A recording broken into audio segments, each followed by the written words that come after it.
এখন রোজার মাস, বেশিরভাগ সময় বিকেল ৪টার সময় আসি রান্নাঘরে রান্না করতে।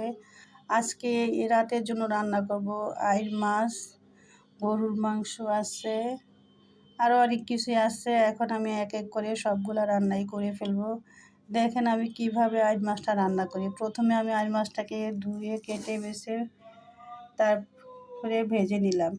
এখন চুলাতে প্যান বসিয়ে তাতে আমি পরিমাণ মতো তেল, পেঁয়াজ দিয়ে দিলাম, আর দিয়ে দিলাম হলুদ, মরিচ, জিরা গুঁড়া, ধনে গুঁড়া, সব কিছু আমি পরিমাণ মতো দিয়েছি। আর দিব টমেটো, যেহেতু আইড় মাছটা আমি আজকে টমেটো দিয়ে রান্না করব। আইড় মাছটা খেতে খারাপ লাগে না, ভালোই লাগে, অনেক বেশি কাটা না, মাঝখানে একটা কাটা আছে।